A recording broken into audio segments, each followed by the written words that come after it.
Yo, it's D.Arthur in the building. You know who it is.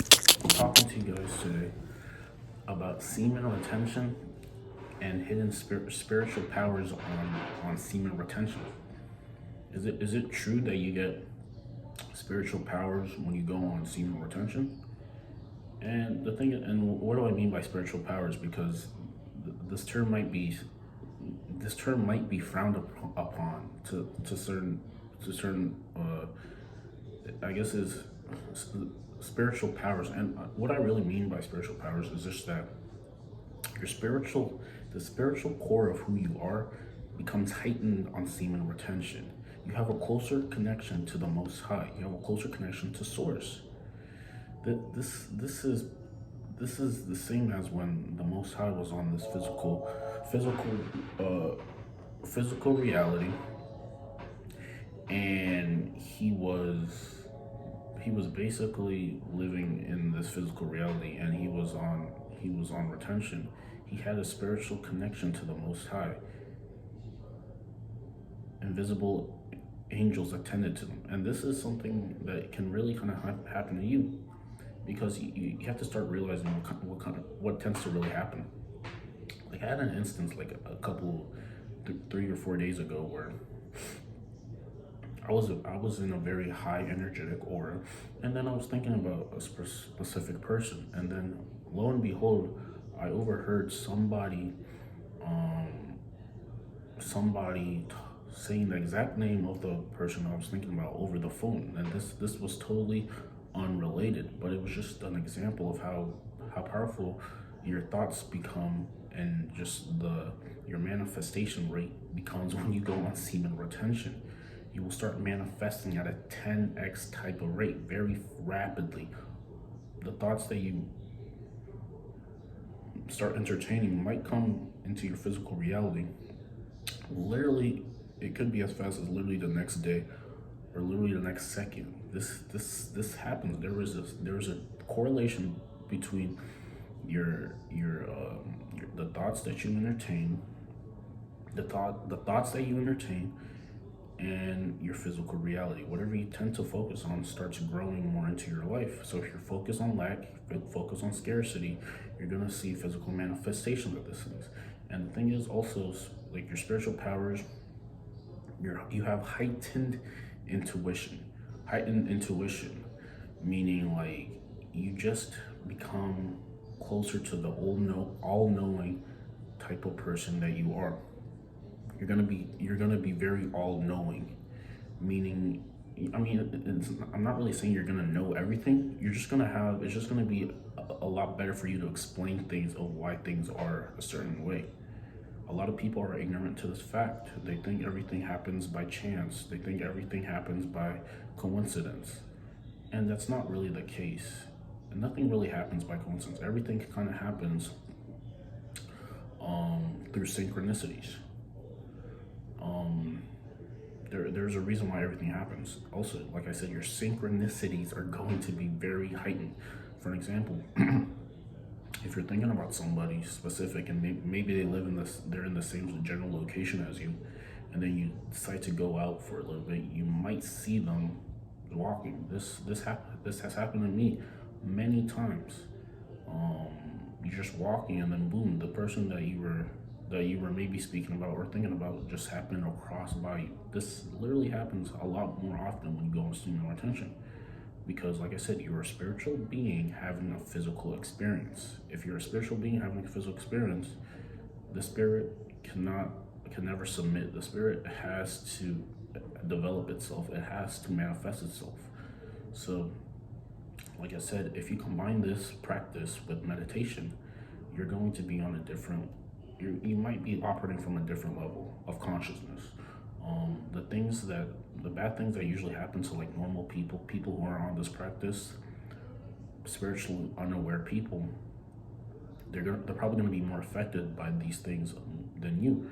You're definitely not going to be as affected as much. You know that there's a reason for everything, so you're never going to have a pouty face. You're always going to be anticipating better things. You're always anticipating better things. You know the best is coming for you. Everything happens for your higher good.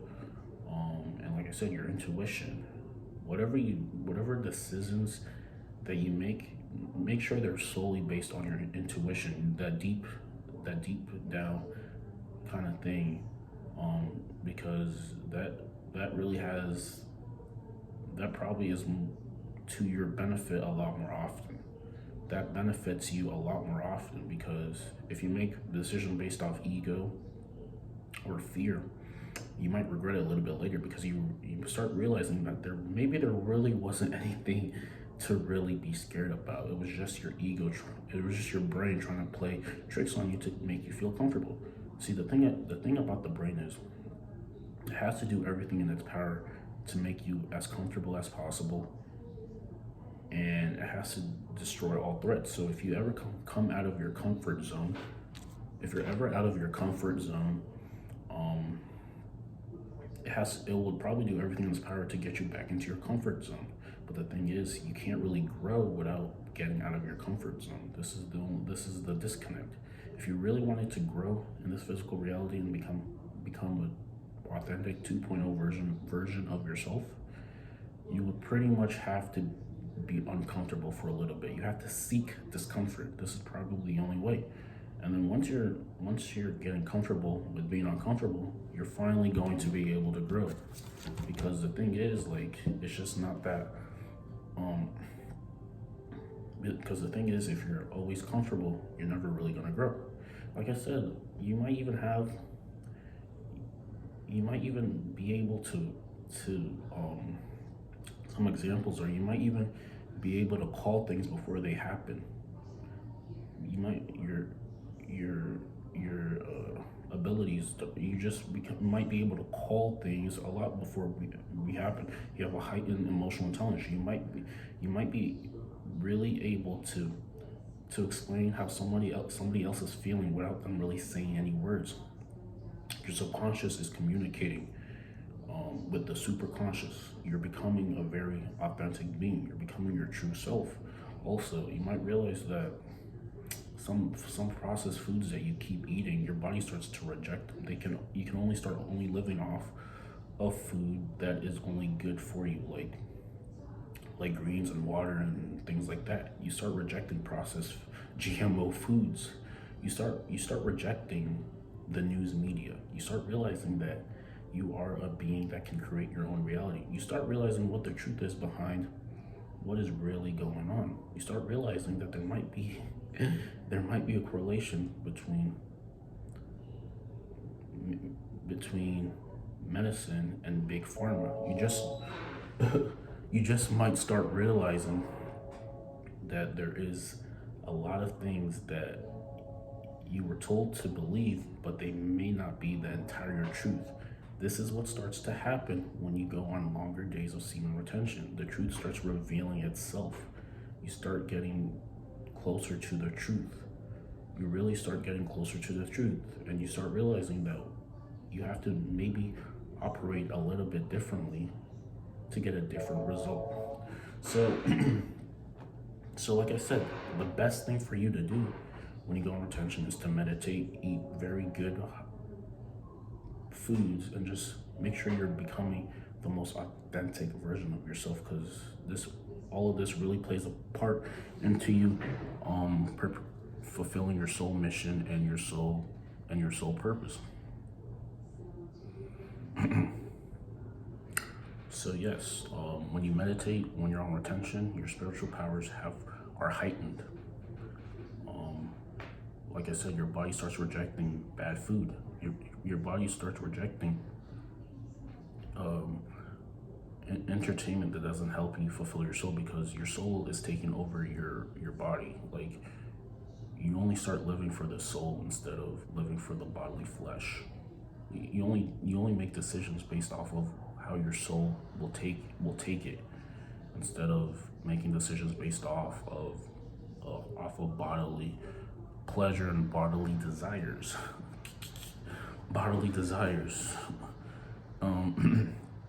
So yes, like, you're just gonna be a lot more charismatic, highly intuitive, and a very powerful force walking in this three-dimensional reality. And people might be People who are not operating from this level of consciousness and living, they might either be admired, they might either admire you, or they might be really, or they even might be angry at you, because they might be just very curious as to they might be curious as to what type of person you are, and they might even want to ask you how you got to this level. So yeah, if they ask you, talk to them about it, and then maybe you guys can mastermind.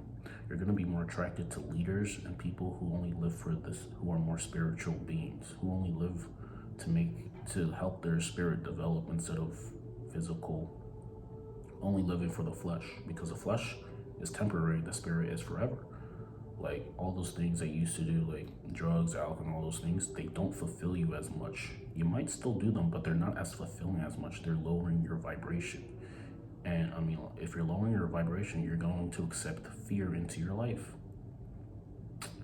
You're going to look at the worst possible case scenario. You're going to have a negative mindset, and this isn't the case. You are a highly intuitive being who is here to co-create with the Most High to fulfill your soul mission. This is how you have to start looking at things. So you have to treat yourself as such. Like the video, comment, and subscribe. We'll see you in the next one. Peace.